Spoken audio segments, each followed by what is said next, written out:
Hello po! Welcome back sa ating YouTube channel. Ako po ang inyong nag-iisang Mama Mia. And sa mga bago sa channel na ito, hello po, welcome sa inyong lahat. First time niyo po bang makinig at manood ng ating video? Naku, sana po hindi kayo ma-disappoint at sana magustuhan niyo nang sa ganon ay i-subscribe niyo ang ating YouTube channel at i-click niyo ang notification bell para naman araw-araw na tayong magkakasama. Naku, ngayong araw na ito, isa na namang kwento ng buhay ang ating pakikinggan, ang ating pagsasaluhan. Pero bago yan lahat, gusto ko munang magpasalamat sa lahat po ng mga nanood ng iba't iba nating videos kahapon. Maraming thank you po sa mga nanonood ng mga nakaraan pa nating videos. Nako, kung siya nga pala, hindi pa kayo nakapanood, marami na po tayong videos at mga kwentong na i-upload. So, pwede nyo po yung tignan mamaya pagkatapos nyong pakinggan ang kwentong ihahandog natin ngayong araw. Pero bago yan lahat, nais ko munang magpasalamat sa lahat ng mga OFWs, especially yung mga nasa Japan, South Korea, Dubai, Bahrain, UAE. Maraming thank you sa inyong lahat. Kaya Emily Lacuesta, ang ganda naman ng apelyido niya, pangmayaman. Hello po kay Rhea Bahurek. Thank you so much, Rhea, for listening. And sa lahat ng mga taga Dubai, taga London, ang social natin, umabot na tayo ng London, tsaka sa Italy, hello po sa inyong lahat, sa United Kingdom, sa Davao City, thank you so much. Sa Saudi Arabia, sorry, social, kasi kapag sinabi kong Saudi, may magagalit. Hello po sa taga North Cotabato, hello po sa inyong lahat. And syempre, sa lahat po ng nagwi-wish sa akin na sana ay maayos ang mga problema. Naku, maraming salamat po sa inyo. Huwag niyo pong kalimutan na ipagdasal natin ang bawat isa sa atin na malagpasan natin ang lahat ng ating mga pinagdadaanan sa buhay. Hello po kay Glenda Borja. Thank you so much from Oman. And sa lahat ng mga nakikinig sa atin, Carpio family, hello po sa inyong lahat sa bagong sikat San Jose City. Ayun. Well, kahit saan na nakakarating ang ating mga videos at ang ating mga storya. Hello po sa Impas family from Lanao del Norte. Hi no, hello po sa inyo. And hello po sa mga family Lacuesta sa Cavite. Maraming salamat. Sa lahat ng mga nasa USA, hello po sa inyo. Sana po makapanood kayo ng NBA. Pakihalik na lang po kay LeBron James for me. Charot lang. And of course, sa mga nakikinig from, saan pa ba to? From Bataan. Thank you so much. From Pangasinan. Maraming salamat. And syempre sa lahat daw ng mga taga Singapore na mga OFW, hello po. And hello daw po sa lahat ng OFW all over the world. Nako, all over the world na talaga. Sa Cavite, Laguna, maraming salamat po sa inyong pakikinig. Anon, sa mga naiiyak sa ating storya, sa mga taga Hong Kong, Chazzy Chai, thank you so much sa iyong pakikinig. And syempre sa lahat po ng mga nagagalit sa ating letter sender. May mga nagagalit po sa letter sender natin kahapon. Nako, ikalman niyo po ang mga puso ninyo. Baka po kayo ay atakihin. Ang nais po natin dito ay magbigay ng inspirasyon, magbigay ng leksyon, at hindi po magbigay ng stress sa inyong lahat. Hello po sa taga Rojas, Palawan. Thank you so much for listening. And syempre, sa lahat ng mga taga, saan pa ba ito? Antique, maraming salamat. Jeline Disabel, thank you so much sa pakikinig. Sa mga taga Samar, maraming salamat po. Merly Vlog, ayun, thank you so much. And sa always pong nakikinig sa atin, kahit ano raw ang ginagawa niya. May isa nga, nasa reception ata siya ng isang kasal, tapos wala siyang kakilala, so ang ginawa niya, nag-headphone siya, tapos pinakinggan niya tayo. Baka nagalit yung may mga ikinasal. Hello po kay Joyce from Singapore. Maraming salamat po sa inyong pakikinig. Sa lahat po ng hindi natin mababati ngayon, comment lang po kayo ng comment at baka sa susunod yun na po ang ating babatiin.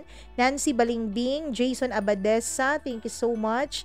And sa lahat ng mga taga Cebu, hello po sa inyong lahat. Maraming salamat.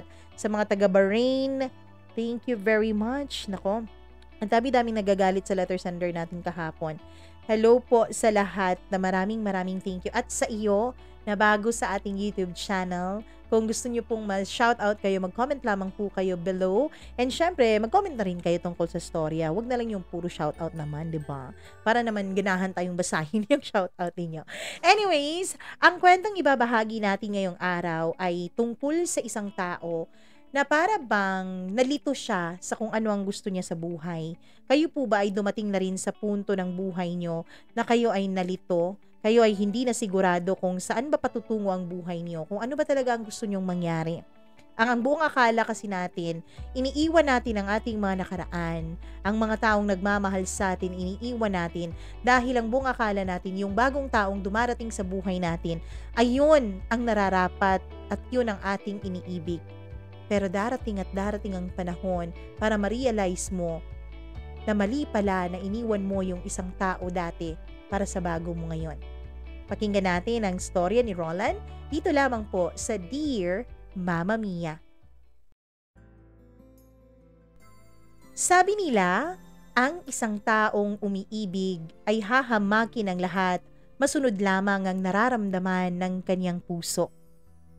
Pero paano kung ang taong iniibig mo ay ang taong minsang pinakawalan mo na ngayon ay nasa isa ka ng komplikadong sitwasyon kasama ang iyong nakaraan at ang iyong kasalukuyan.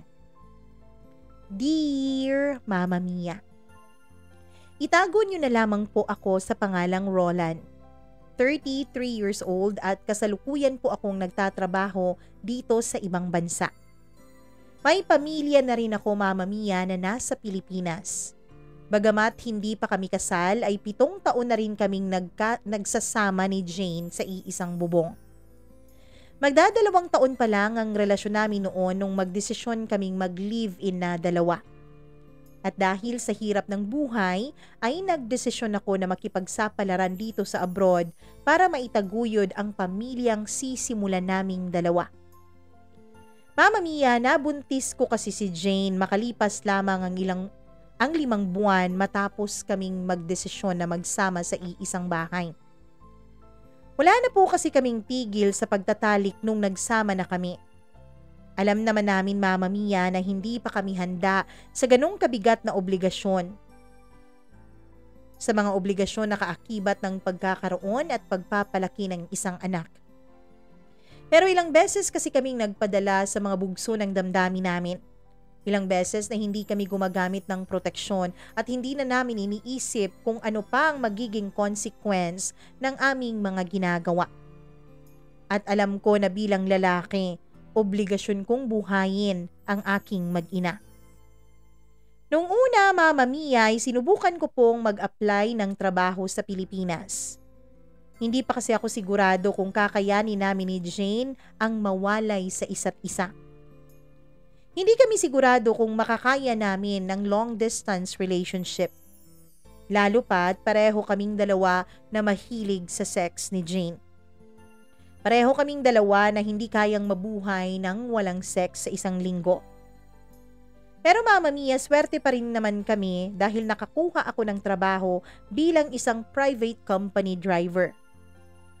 Maganda din ang pasahod doon, pati na rin ang binipisyo. Mababait din ang mga naging boss ko, Mama Mia. Kaya naman, medyo nakakayanan ko ang mga gastos namin sa bahay. Mula sa upa sa aming tinutuluyan, tubig, kuryente, pagkain at kung ano-ano pa ay naibibigay ko naman kay Jane. Pero sandali lang yun dahil nagkaroon po ng komplikasyon ang pagbubuntis ni Jane. Naging maselan po ito at madaming kinakailangan na mga bitamina para lang kumapit ang baby namin sa kanya. Doon ako nag-umpisang ma-realize, Mama Mia, na hindi pala ganun kadali ang buhay. Hindi pala basta nagmamahalan kayong dalawa ay ayos na ang lahat. Meron at meron pa rin pala kayong kakailanganin na ibang mga bagay. At dahil nga sa naging problema namin noon ni Jane, Mama Mia, doon ay napapadalas na ang pag-aaway naming dalawa. Doon na-realize namin na hindi sapat ang pagmamahal para magkaroon ng magandang pagsasama ang dalawang tao. Hindi ko na nga alam ang gagawin ko noon, Mama Mia, dahil naging sobrang irritable na rin si Jane. Lagi na lang niya akong inaaway at lagi na lang niyang sinasabi sa akin na kasalanan ko ang lahat kung bakit nangyayari ito sa aming buhay. Alam ko naman, Mama Mia, na hindi niya intensyon ang saktan ako sa kaniyang mga salita. Sadyang stress lang siguro talaga siya sa mga nangyayari sa aming dalawa. At isa pa, buntis po siya. Naghalo-halo na ang lahat ng stress na dulot ng kanyang komplikasyon sa pagbubuntis niya at ang kanyang mga hormonal changes dahil nga sa pagbabagong nararanasan ng kanyang katawan dahil sa aming magiging anak. Isang araw, habang nag-iisip ako kung ano pang trabaho ang pwede kong pasukan, ay niyaya ako ng isa kong kasamahan. "O pare, bakit parang ang lalim ng iniisip mo?" tanong ni Emil sa akin. Wala. Iniisip ko lang kasi kung saan ako pwedeng makakahanap ng isa pang trabaho. Yung trabaho na hindi conflict sa duty ko dito." Sagot ko naman sa kanya. "Aba pare, baka yumaman ka bigla niyan ha?" Pagbibiro pa niya sa akin.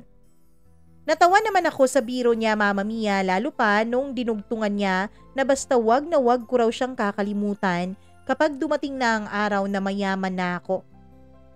Tumawa ako sa joke niya. Sana nga, paring Emil, yumaman na ako nang sa ganon ay mapagamot ko na ang asawa ko. Nang sa ganon ay hindi ko na po problemahin pa ang pambili ng mga reseta niya. Pagkukwento ko sa kanya.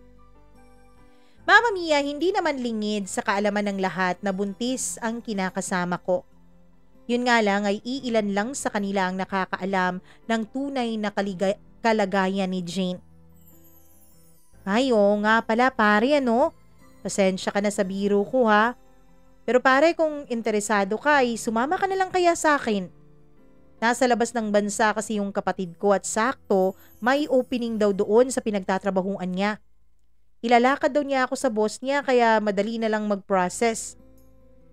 Sagot naman niya sa akin.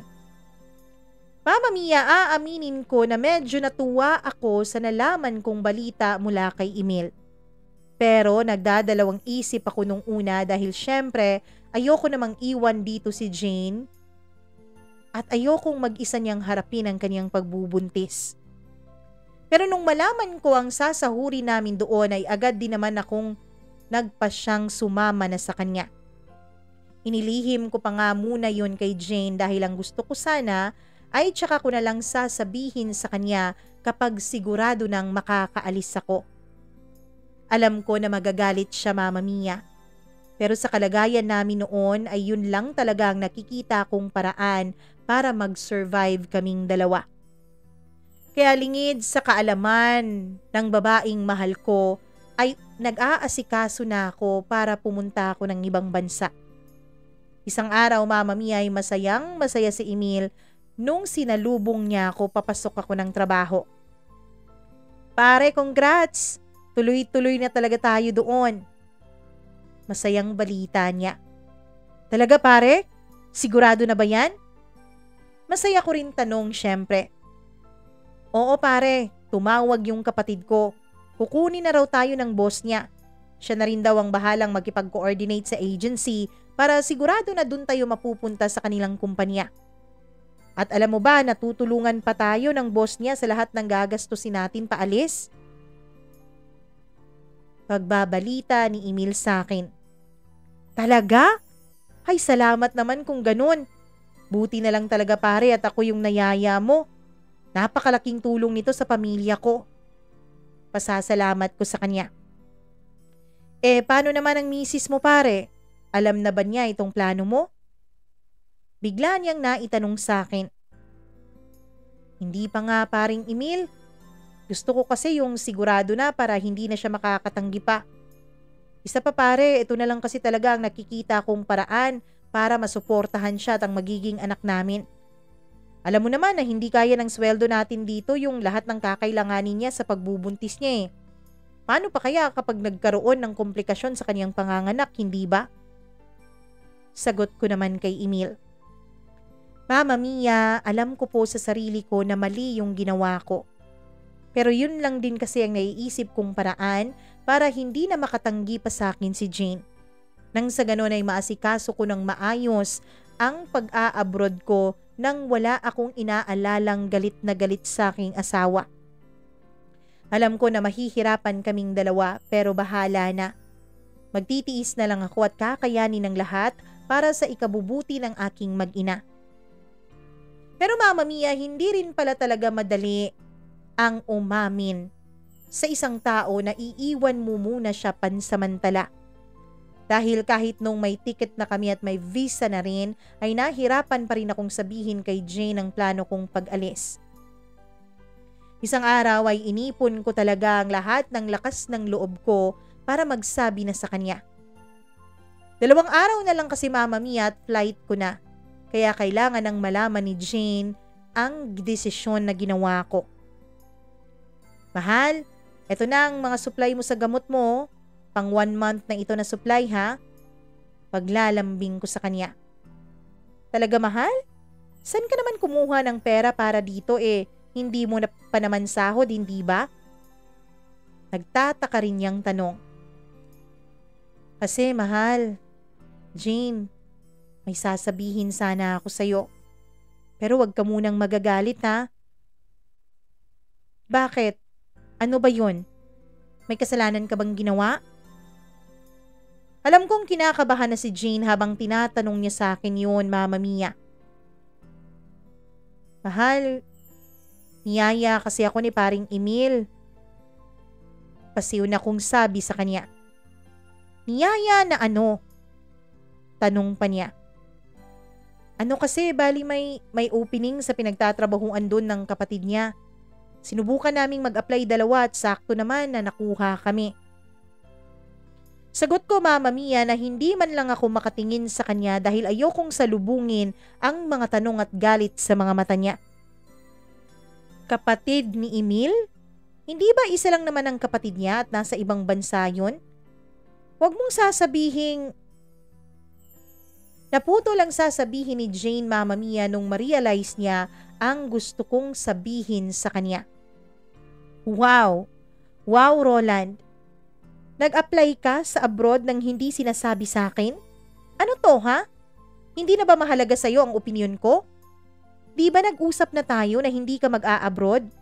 Nagkasundo na tayo na kahit anong mangyari, walang mag-a-abroad sa ating dalawa. Kahit anong mangyari, magkasama tayo sa hirap at ginhawa.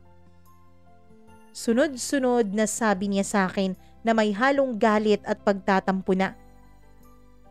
Mahal naman, intindihin mo naman ako. Oo, may usapan na tayo pero mahal nung mga panahon na yun, wala pa naman tayong ganitong klaseng problema. Hindi pa natin alam na may magiging komplikasyon sa pagbubuntis mo. Mahal, hindi kasi kaya ng sweldo ko dito ang gamutan mo, pati na rin ang pang-araw-araw nating gastos. Paano pa kapag nagkaroon ng komplikasyon ang panganganak mo? Ano na lang ang magagawa natin? Ano na lang ang ibabayad natin sa ospital? Mahaba kong pagpapaliwanag sa kanya. Mama Mia, alam ko naman na magagalit siya pero alam ko din na maiintindihan niya ang naging desisyon ko. Alam ko na kahit hindi niya aaminin ay nahihirapan na rin siya sa sitwasyon naming dalawa financially. Dagdag pa na nararamdaman niya dahil sa kanya, dagdag pa ang nararamdaman niya Mama Mia dahil sa kanyang komplikasyon sa kanyang pagbubuntis. Mama Mia, mahalaga sa akin ang mag-ina ko kaya ako aalis. Alam ko, Mama Mia, na nahihirapan din siya dahil ang iniisip niya, siya ang dahilan kung bakit ako aalis ng bansa. Na nung una ay hindi ko naman talaga binalak. Mahal, kakayanin natin ito. Mahalaga ka sa akin pati na rin ang magiging baby natin.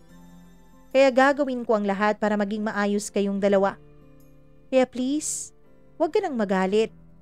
Pangako ko sa'yo, araw-araw akong tatawag at mag-a-update sa'yo. Paglalambing ko sa kanya. Alam ko, Mama Mia, na kahit ano pang dahilan ko ay mali pa rin ang hindi ko pagsasabi sa kanya tungkol sa mga plano ko. Pero yun lang talaga ang tanging paraan na naiisip ko na hindi niya mapipigilan ang pinaplano kong gawin para sa future naming dalawa. Kaya naman Mama Mia, ang natitira kong 2 araw ay ibinuhos ko sa pag-aalaga, pagbabonding at pagkakaroon ng quality time kasama si Jane. Ibinuhos ko sa kanya lahat ng pagmamahal ko. Lagi akong nangangako sa kanya. Halos hindi na rin ako natutulog tuwing gabi Mama Mia dahil lalo kong pinagmamasdan si Jane. Alam kong mamimiss ko siya at alam ko rin na mamimiss niya ako. Pero may mga sakripisyo talaga tayong dapat at kailangang gawin, lalo na kung magkakaroon na tayo ng ating sariling pamilya. Mama Mia, matapos ang 2 araw, ay umiiyak kaming dalawa ni Jane na nagpapaalam sa isa't isa. Masakit, pabigat sa loob ko na umalis. Pero alam kong wala nang atrasan pa ito. Alam ko, Mama Mia, na alam ni Jane na lahat ng ginagawa ko ay para sa kanya at sa aming pamilya. Nung nasa abroad na ako Mama Mia, aaminin ko po na medyo nahirapan talaga ako. Okay pa nung una. Pero Mama Mia, habang tumatagal ay hindi po kinakaya ng dibdib ko ang labis na lungkot. Lalo na ang labis kong pagka-miss kay Jane. Hindi po sumasapat Mama Mia ang aming mga tawagan, video call at kung ano-ano pa naming ginagawa para maibsan ang pagka-miss ko sa babaeng mahal ko. Yan naman hindi nagtagal. Nakakahiya man pong aminin pero nadala ako ng labis kong kalungkutan. Mama Mia, natukso akong makipag-sex sa iba't ibang babae doon. Mga Pinoy din. Mga Pinay na naghahanap rin ng konting aliw dahil namimiss rin ang kanilang mga karelasyon sa Pilipinas. Mama Mia, wala naman kaming mga relasyon sa mga babaeng yon. Kumbaga, it's just sex. Nothing more, nothing less. Yun lang talaga ang ginagawa namin para maibsan kahit papano ang pangungulila namin sa aming mga mahal sa buhay. Alam kong mali, pero hindi ko mapigilan ang pangangailangan ng aking katawan. Wala namang naging problema sa amin ni Jane Mama Mia dahil patuloy pa rin naman ang komunikasyon ko sa kanya. Sabi ko nga, hindi ko naman ibinabaling sa iba ang aking atensyon dahil sex lang naman talaga ang habol ko sa mga babaeng yon. Pero alam naman ang puso ko kung sino ang minamahal ko. Alam naman ang puso ko kung sino ang babalikan ko. Mama Mia, kahit na alam kong nagkakasala ako kay Jane, ay hindi ko na lang iniinda yun. Ang importante sa akin ay ang makaraos ako doon sa abroad. Mama Mia, gusto ko pong magtagal doon dahil maganda talaga ang pasweldo. Alam ko na kung hindi ko gagawin ang mga bagay na yon, ay hindi ako magtatagal doon dahil labis ko nang namimiss si Jane. Pero nang dahil sa ginagawa kong yun, Mama Mia, ay tumagal ako sa abroad. In fact, Mama Mia, tumagal ako ng 2 years na hindi ko na masyadong nararamdaman ang pagka-homesick at pangungulila. Hanggang sa isang araw, Mama Mia, panibago na naman pong pagsubok ang dumating sa akin. Hindi ko akalain na dun ko pa pala ulit makikita ang isang taong matagal ko nang ibinaon sa aking kahapon. Isang tao, Mama Mia, na labis kong nasaktan noon. Si Ali. Si Ali, Mama Mia, ay dati ko pong karelasyon. Mahal na mahal niya ako. Lahat ibinibigay niya sa akin. Walang tanong-tanong. Palibhasa, Mama Mia, isa pong bakla si Ali. Pero kahit na ganun siya, Mama Mia, ay minahal ko naman talaga siya. Alam kong mahal niya ako. Nagmamahalan kaming dalawa noon. Pinoprovide ni Ali lahat ng mga kagustuhan ko kahit pa nga hirap na hirap siya. Mama Mia, ganong klaseng magmahalang bakla, kaya naman hindi talaga maiiwasan na mapamahal siya sa akin. Pero kung kailan sigurado na ako noon sa pagmamahal ko kay Ali, ay doon ko naman nakilala si Jane. Si Ali po ang nagpakilala sa aming dalawa dahil pinsang buo ni Ali si Jane, Mama Mia. Nung una ay ayos lang naman kaming tatlo. Si Jane, ay pumupunta-punta noon sa apartment namin ni Ali para dumalaw. Nung una, Mama Mia, ay wala naman akong nararamdaman kay Jane. Kaso nga lang, sa hindi inaasahang pagkakataon ay natukso kaming dalawa ni Jane sa isa't isa. Isang araw yun na nag-OT sa call center company niya si Ali. Akala ni Jane ay nakarating na ito kaya nagpunta ito ng apartment namin. Pero pagkadating niya doon, Mama Mia, ay wala pa si Ali. Kaya ang sabi ko sa kanya ay intayin na lang niya. Pero habang nagkakape kaming dalawa, hindi namin mapigilan ang aming mga sariling mag-usap ng mga bagay-bagay na dapat ay pinag-uusapan lang ng mga taong magkarelasyon. Tinanong kasi ni Jane, Mama Mia, kung kumusta ang sex life naming dalawa ni Ali. Nung una ay medyo naasiwa ako sa tanong na yon. Pero dahil napansin ni Jane na naisiwa ako, Mama Mia, ay siya na ang naunang magkwento. Kwento niya sa akin kung papaano ang sex life nilang dalawa ng boyfriend niya. At dahil doon ay nawala ang hiya ko at kwento ko na rin sa kanya ang sex life namin ni Ali. Mama Mia, hanggang sa naging mainit na ang usapan namin. At ang init ng iyon ay hindi lang hanggang usapan, kundi tumuloy pa sa halikan, hawakan, haplusan at himasan hanggang sa may mangyari na sa aming dalawa. Mama Mia, malinaw na malinaw pa rin sa isip ko ang nakaraan naming dalawa ni Ali. Kung papaano kami nagkakilala, kung papaano niya ako sinagip sa kadiliman ng buhay ko, kung papaano niya ako sinuportahan lalo na nung ma-stroke ang tatay ko, kung papaano niya sinuportahan ang buong pamilya ko, Mama Mia, at kung papaano niya ako minahal. Mama Mia, nung mga panahon na nagsisex kaming dalawa ni Jane na hindi alam ni Ali, hindi ko po nararamdaman ang makonsensya. Nararamdaman ko lang noon ay ang bugso ng aking damdamin. At ang init na aking nararamdaman kapag naiisip ko na ang dalawang magpinsan ang nahuhumaling sa katawan ko. Hindi lang kasi isang beses na may mangyari sa aming dalawa ni Jane habang kami pa ni Ali, kundi maraming beses pa. Sa katunayan, Mama Mia, tuwing gabi kapag pumapasok sa trabaho si Ali ay pumupunta sa apartment ko si Jane. Doon namin pinagsasaluhan ang bawal naming relasyon. Doon kami nagiging mapusok sa isa't isa. Sa katunayan, bawat sulok ng apartment namin ni Ali ay bininyagan na namin ni Jane ng aming pagtatalik.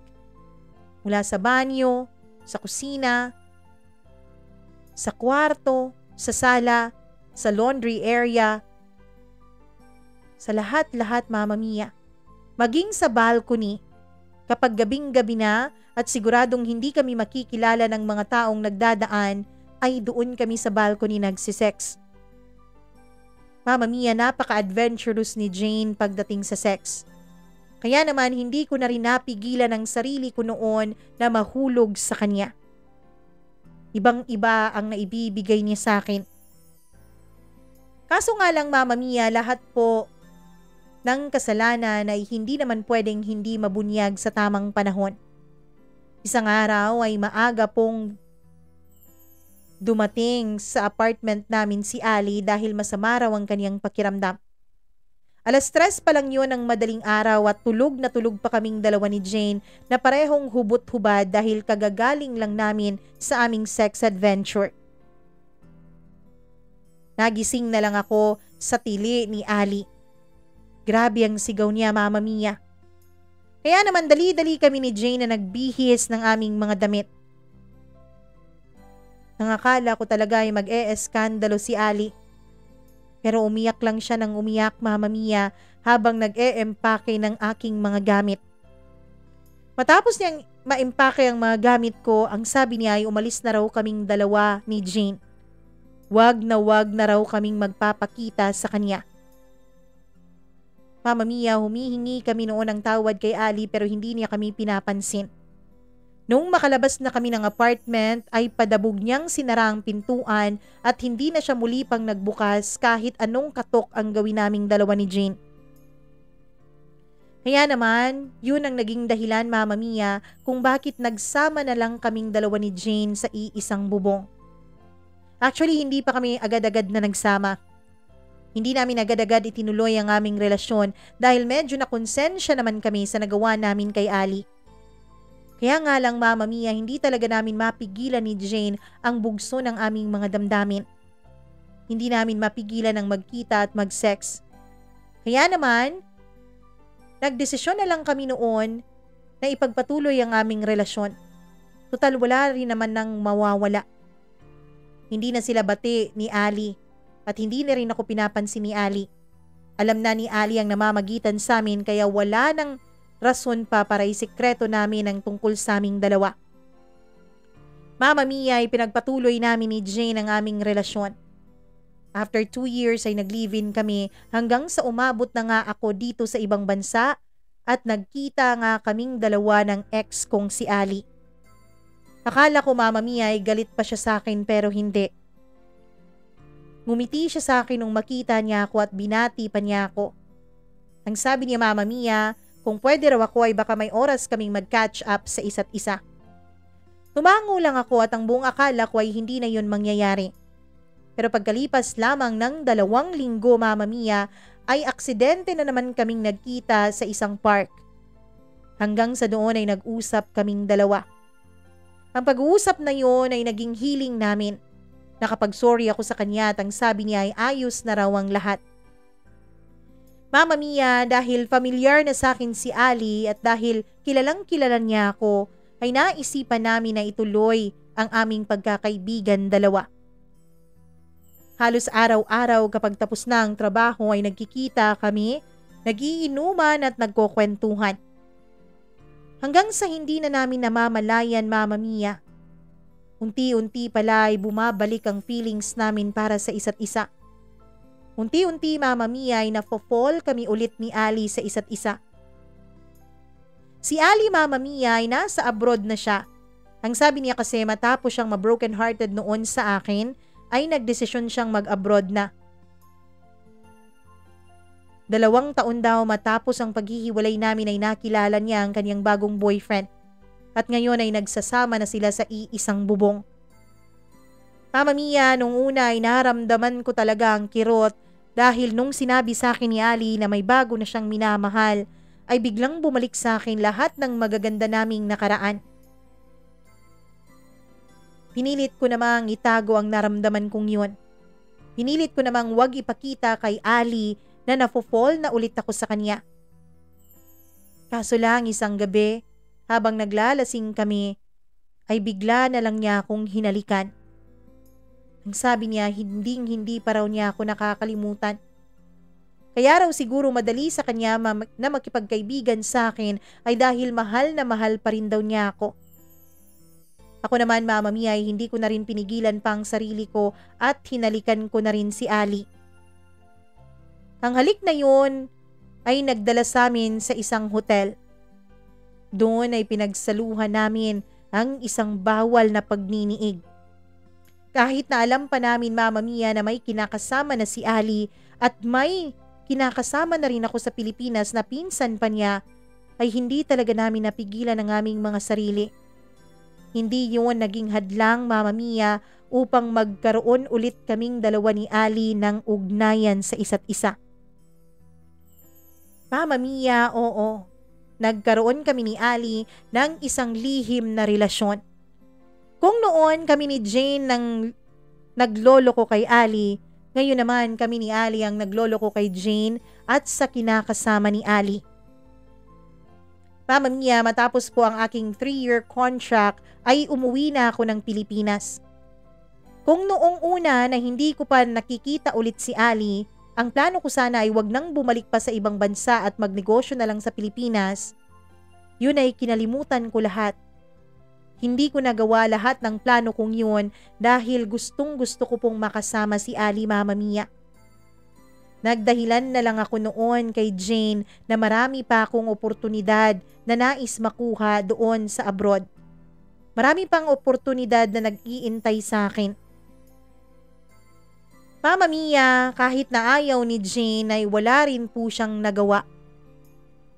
Palihim ko na namang inasikaso ang mga papeles ko para makabalik sa abroad. O aaminin ko, Mama Mia, nung bumalik ako ng Pilipinas ay bumalik po sa active ang sex life naming dalawa ni Jane. Bumalik po ang pagnanasa ko sa kanya pero hindi naman ibig sabihin noon na nawala ang pagmamahal at pagnanasa ko kay Ali. Palihim pa rin akong tumatawag kay Ali, Mama Mia. Palihim pa rin kaming nagvi-video call dalawa. At palihim ko pa rin inaasikaso ang mga papeles ko nang sa ganon ay makabalik ako sa abroad at sa piling ni Ali.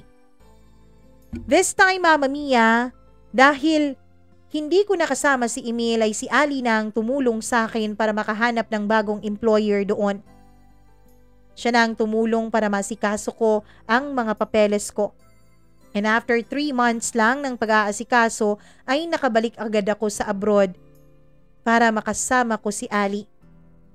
Wala pong kaalam-alam si Jane, Mama Mia. Si Jane pala, Mama Mia, ay matiwasay pong nakapanganak. Totoo na nagkaroon ng komplikasyon sa panganganak niya kaya kailangan niyang i-cesarean pero hindi naman yun naging problema noon dahil nasa abroad na ako at nakakapagpadala na ng pera sa kanya. Naging maayos ang buhay namin ni Jane. Nagkaroon kami ng maliit na bahay at nagkaroon kami ng magandang anak. Kaso nga lang, Mama Mia, nung nakabalik ako ng Pilipinas ay hindi na po yun ang mga bagay na nagpapasaya sa akin. Ang plano ko nga noon pagkabalik ko ng Pilipinas ay makikipaghiwalay na ako kay Jane. Kaso nga lang, Mama Mia, tulad ng sinabi ko kanina, nung magkita ulit kami ni Jane ay naging active muli ang sex life namin, ay hindi na naman namin napigilan, Mama Mia, na muli ko na namang nabuntis si Jane.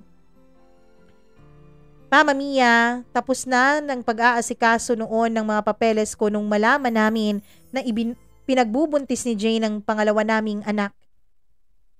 Gusto ko na sana siyang hiwalayan pero ayoko namang may mangyaring masama sa anak namin. Alam ko, Mama Mia, na maselan po talagang magbuntis si Jane. At dahil nga nabuntis siya ulit, doon ay wala nang ibang nagawa si Jane kundi payagan akong mag-abroad ulit, Mama Mia. Wala na siyang nagawa dahil ang sabi ko, paano na lang kapag magkaroon siya ulit ng komplikasyon. Hindi pa sapat ang mga naipon ko. Kailangan pa namin ng mas malaki-laking pera dahil magiging dalawa na ang anak namin. Paano na lang kapag dumating na ang panahon na pareho na silang dalawang mag-aaral na? Kaya naman inintindi ni Jane ang aking mga argumento sa kanya. Nakabalik nga ako sa ibang bansa, Mama Mia. And this time po, kaming dalawa na ni Ali ang nagsasama. Mama Mia, nagpatuloy kami sa aming relasyon although alam ni Ali na kami pa ring dalawa ni Jane. Alam niya na buntis ulit si Jane sa pangalawang magiging anak namin. Ang sabi noon sa akin ni Ali, Mama Mia, ay ayos lang daw sa kanya. Alam naman daw niya na hindi niya kayang magbuntis para sa akin. Alam daw niya na may mga bagay na hindi niya kayang maibigay sa akin. At yun ang mga bagay na kayang-kayang ibigay sa akin ng pinsan niya. Mama Mia, maintindihin talaga si Ali. Hanggang sa naisip niya na kumuha na lang ng apartment para sa aming dalawa. Doon ako tumitira, Mama Mia.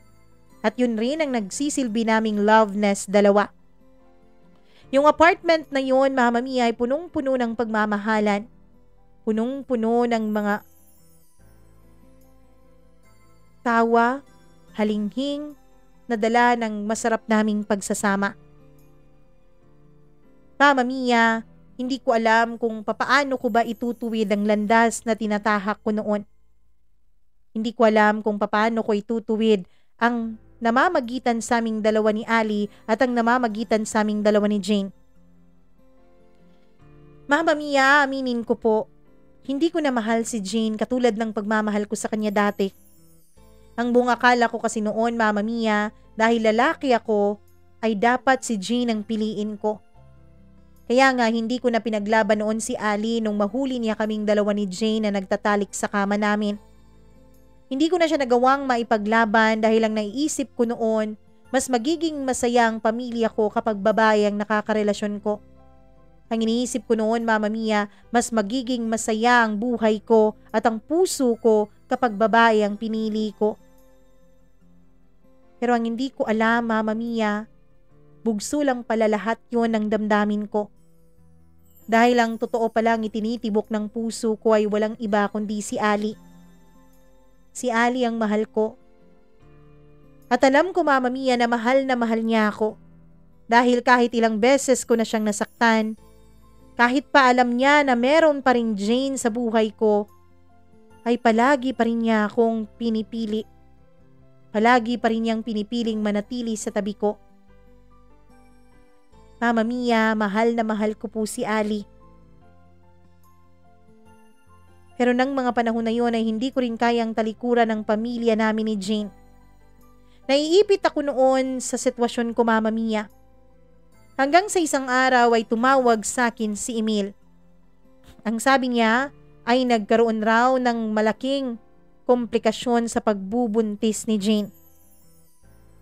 Isinugod daw nila sa ospital si Jane, Mama Mia, dahil dinudugo raw ito. Ang sabi pa nila, kailangan na kailangan raw ako ng asawa ko kaya kailangan kong umuwi ng Pilipinas. Ayokong umuwi noon. Ayokong iwan si Ali. Pero si Ali na mismo ang nagsabi sa akin, Mama Mia, na kailangan ako ni Jane kaya hindi ko pwedeng ipagkait yun sa kanya. Kailangan rin ako ng magiging anak naming dalawa. Kaya naman kahit mabigat sa loob ko, Mama Mia, dahil maglilimang buwan pa lang noon, nang muli kong pagtatrabaho sa abroad, ay nagpaalam ako sa boss ko at ang sabi ko ay kailangan ko ng emergency leave. Buti na lang at nag-vouch para sa akin si Ali kaya pinayagan rin ako ng boss ko noon. Pagkadating ko ng Pilipinas ay diretso na akong ospital. Mama Mia, ang sabi ng doktor sa akin ay nakunan raw si Jane. Masakit na masakit yun para kay Jane, Mama Mia, dahil magpipitong buwan na sana ang magiging anak namin noon. Mama Mia, dahil sa nangyari ay nagkaroon rin ng problema sa pag-iisip si Jane. Na-depress po siya, Mama Mia, at hindi na raw niya kaya ng siya lang mag-isa. Sabi niya wag ko na raw siyang iiwan. Hindi na lang daw siya magpapabuntis sa akin nang sa ganun ay hindi ko na kailangan pang umalis ng bansa. Kailangan raw nila ako ng anak namin. Mama Mia, yung panganay namin ay hindi pa po talaga okay dahil may komplikasyon din sa kanyang kalusugan. Gusto ko sanang balikan si Ali sa ibang bansa pero alam kong hindi na maaari. Alam ko, Mama Mia, na kailangan kong unahin ngayon sa panahon ang mag-ina ko. Kaya naman tinawagan ko si Ali at ipinalawanag ko sa kanyang sitwasyon. Umiiyak si Ali sa kabilang linya. Ang sabi niya, Mama Mia, alam daw niya na darating ang panahon na ito, na muli ay sasaktan ko rin siya at hindi pipiliin. Iyak ako ng iyak noon sa kanya. Sabi ko intindihin niya sana ang sitwasyon naming dalawa. Sabi ko, Mama Mia, kailangan ko tong gawin at kailangan ko tong panindigan dahil nga may responsibilidad ako kay Jane at sa anak naming dalawa. Sabi ni Ali, sana raw ay wag na kaming muli pang magkikita. Sana raw ay pareho na kaming mag-move on sa isa't isa.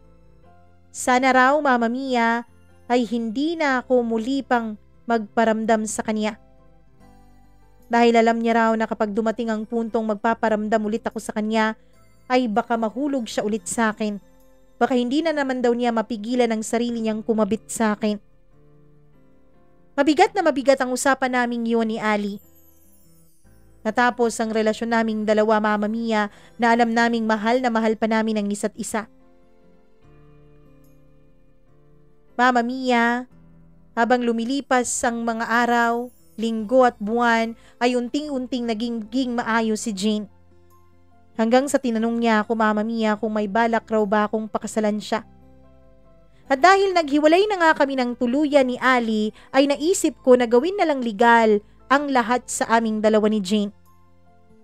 Oo, Mama Mia. Nagpakasal kaming dalawa ni Jane sa huwes para nang sa ganun ay magiging maganda na ang pagsasama naming dalawa. Mama Mia, nung naikasal kami, ay malaki talaga ang nagbago sa mental health ni Jane. Naging maganda ang kanyang disposisyon sa buhay. Siguro nga yun ang kulang sa kanya, Mama Mia. Wala siyang assurance sa akin.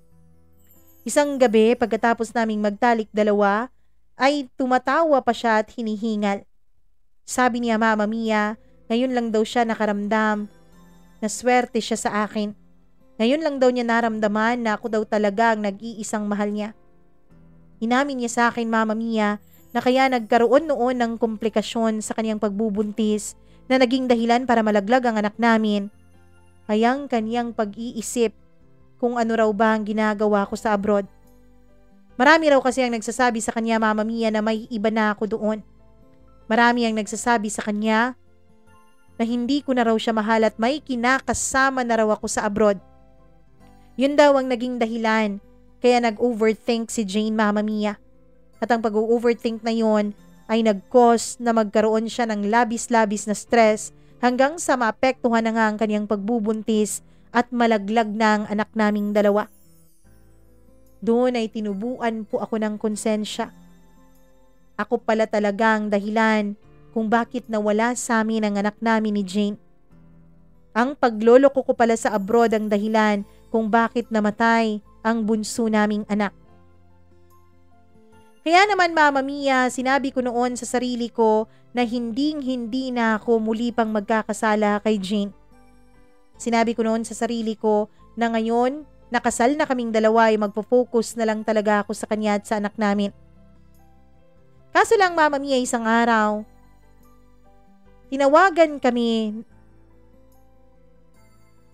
ng kindergarten teacher ng anak ko. Isinugod daw kasi nila sa ospital ang anak ko dahil biglang dumugo ang ilong nito. Pagdating namin sa ospital ay walang malay ang aming anak. Iyak nang iyak si Jane. Tinatanong ang mga doktor pero ang sabi nila ay hindi pa nila alam kung ano ang kondisyon ng anak ko. Masyado raw mataas ang infection niya, Mama Mia, at mataas na mataas raw ang white blood cells niya. Ilang linggo pa ang nagdaan nung malaman namin ang totoong sakit ng anak ko. Mama Mia, may bone marrow cancer po ang anak namin ni Jane. Kailangan niya ng madali ang operasyon. Kailangan niya rin, Mama Mia, ng malaki-laking pera. Noong panahon na yun ay si Jane na mismo ang nagsabi sa akin na kailangan ko nang bumalik sa abroad. Hindi raw pwedeng mawala sa kanya ang panganay naming anak. Baka hindi na raw niya kayanin. Halos nga mamatay siya noon nung malaglag ang pangalawa naming anak. Ngayon pa kaya na itong anak namin na ito ay naalagaan niya at nakasama niya. Kaya naman, Mama Mia, wala po akong naging choice. Naghanap po ako ng mapag-a-applyan abroad. Kahit medyo masama po ang record ko dahil hindi ko na tapos ang huli kong kontrata doon, ay may mga kumpanya pa rin naman na nagbigay sa akin ng pangalawang pagkakataon. Mama Mia, nakalis ako ng bansa. Nakapag-abroad ulit ako. This time ay desidido na po ako na baguhin ang buhay ko. Desidido na ako na mag-a-abroad lang ako para talaga sa pamilya ko at wala ng mga side chick pa sa kilid-gilid. Kaso lang, Mama Mia, ewan ko ba, talagang makasalanan akong tao. Siguro nga, Mama Mia, nung mga panahon na yun ay hindi talaga ako marunong lumapit sa Diyos. Dahil imbis na pagpapala ang lumalapit sa akin ay palaging mga tukso. Mama Mia, meron na namang mga babae na gusto lang ay panandali ang aliw. Mga Pinay na namimiss din ang kanilang mga kanya-kanyang asawa. Kaya naman, Mama Mia, hindi ko napigilan ang sarili ko. Nagkaroon ulit ako ng mga side chicks noon. Hanggang sa makilala ko na si Lena. Si Lena, Mama Mia, ay isang Pinay na may asawa dito sa Pilipinas at may 3 silang anak. Ang sabi niya, nagkakalabuan na raw sila ng mister niya bago pa siya umalis ng bansa. Nung una, Mama Mia, ay ganun din ang setup naming dalawa. Sex lang, no strings attached. Naging masaya naman kami. Pero Mama Mia, dahil may pagkakapareho kami ng mga pinagdaanan sa buhay, ay nagkaroon kami ng koneksyon dalawa. Hanggang sa ang paminsan-minsan naming pagsisex ay naging madalas na. Hanggang sa hindi namin namamalayan, Mama Mia, na unti-unti na pala kaming nagiging kampante sa isa't isa. Unti-unti na pala, Mama Mia, na nagkakaroon kami ng feelings ni Lena para sa isa't isa. Mama Mia, isang araw, hindi ko alam kung matutuwa ako sa ibinalita sa akin ni Lena. Mama Mia, 2 linggo na raw siya na hindi dinadatnan ng kaniyang buwanang dalaw. Kinakabahan ako noon. Kinakabahan rin si Lena. Alam niya kasi, Mama Mia, na hindi pwedeng mangyari yun dahil pareho po kami na may mga asawa sa Pilipinas. Pareho po kami na may mga anak at may pamilya na. Sabi ko sa kanya, siguraduhin niya muna. Kaya naman nagpa-check up siya. At nung malaman nga namin na buntis siya, Mama Mia, ay hindi namin may paliwanag ang aming mga nararamdaman. Oo, part sa amin ay masaya dahil nga nagbunga ang aming pagmamahalan. Pero part din sa amin, Mama Mia, ay malungkot. Part din sa amin ay kinakabahan dahil alam namin na bawal ang pagmamahalan namin yon. Sa ngayon, Mama Mia, ay 5 buwan na po ang tiyan ni Lena. Sinusuportahan ko pa rin ang pagpapagaling ng anak ko. Oo, naoperahan na siya, Mama Mia, pero kailangan pa niya ng maraming check-up. Marami pang gamot na kailangan niyang inumin. At marami pang pampapa-ospital ang kailangan niyang pagdaanan para nang sa ganun ay tuluyan na nga siyang gumaling. Mama Mia, hanggang ngayon, hindi pa rin alam ni Jane ang tungkol sa naging buhay ko sa abroad. Hanggang ngayon, Mama Mia, ay hindi pa rin niya alam na nagkabalikan kami noon ni Ali at ngayon ay may Lena na naman sa buhay ko. Si Lena, Mama Mia, ay nalalapit na po ang kanyang pag-uwi sa Pilipinas. Ang plano niya ay tsaka na siya uuwi ng Pilipinas pagkapanganak niya at ihahabilin niya sa akin ang bata. Pagkatapos kapag nakabalik naman siya doon sa abroad ay ako naman ang uuwi. Mama Mia, alam ko pong mali ang plano naming dalawa. Pero wala na po kasi kaming ibang naiisip. Ano nga ba ang gagawin ko sa sitwasyon namin? Hindi ko na mahal ang asawa ko. Hindi ko na mahal si Jane. Mahal ko si Lena, Mama Mia. Pero nung tanungin ko siya kung pipiliin ba niya ako over sa kanyang asawa, ang sabi niya ay dapat makontento na lang daw kami sa kung ano ang meron sa aming dalawa. Hindi ko alam, Mama Mia, pero nasaktan ako sa sinabing niyo ni Lena. Hindi ko alam kung hanggang kailan magiging komplikado ang sitwasyon ko. Alam ko, Mama Mia, nakasalanan ko rin naman kung bakit umabot sa ganitong punto ang buhay ko. Ako ang may kasalanan ng lahat at walang ibang dapat sisihin dito kundi ako lamang. Ano ba ang pwede kong gawin? Paano ko ba sasabihin kay Jane ang totoo? At paano ko ba magagawa na piliin naman ako ni Lena at huwag ang pamilya niya? Sa totoo lang, Mama Mia, may takot ngayon sa puso ko. Paano kaya kapag nakapanganak na si Lena at makauwi siya ng Pilipinas tapos hindi na niya ako balikan sa abroad? Ano kayang mangyayari sa aming dalawa? Ano kayang mangyayari sa anak namin? Kapag nagkataon, tatanggapin kaya ni Jane ang anak ko sa ibang babae? Mama Mia, please po tulungan niyo ako sa kung ano ba ang dapat kong gawin. Naguguluhan na po ako ngayon sa sitwasyon na meron ako. Hindi ko alam, Mama Mia, kung papaano pa magpapakatatag. Hindi ko alam kung papaano ko pa ba pipiliin ang tama. Na bawat segundo at bawat minuto ng buhay ko na nandito ako sa abroad, alam kong mali ang mga bagay na pinipili ko.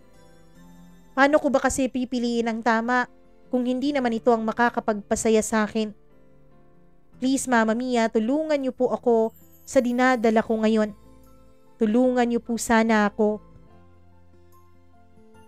na marisolba itong problema ko. Hanggang dito na lamang. Lubos na nagpapasalamat sa pagbabasa mo nitong sulat ko, Roland.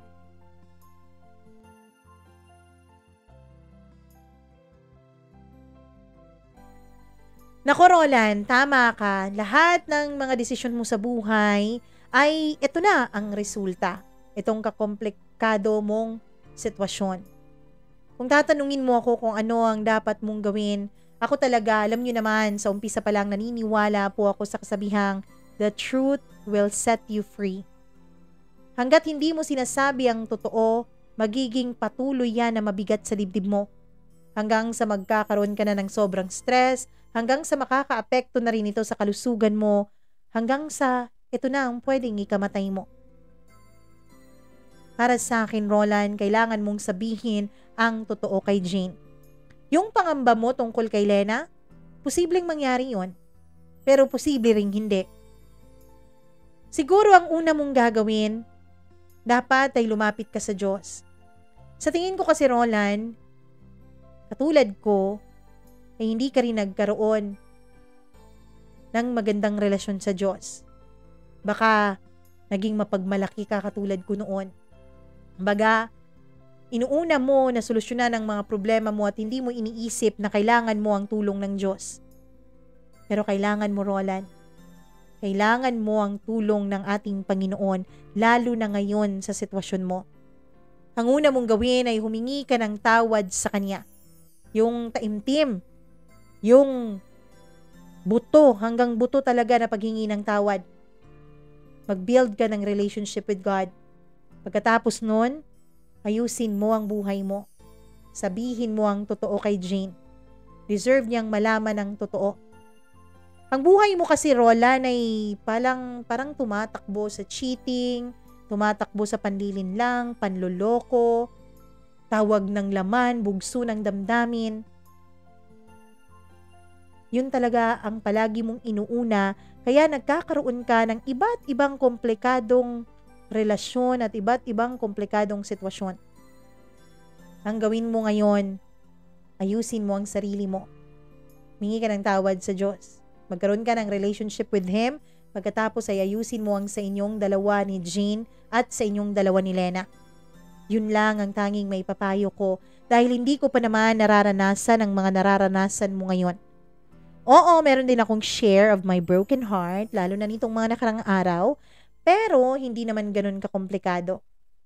Sana nga, sa lahat ng mga nakikinig ngayon, sana maging leksyon ang kwentong ito ni Roland ng kanyang buhay at ng kanyang mga karelasyon.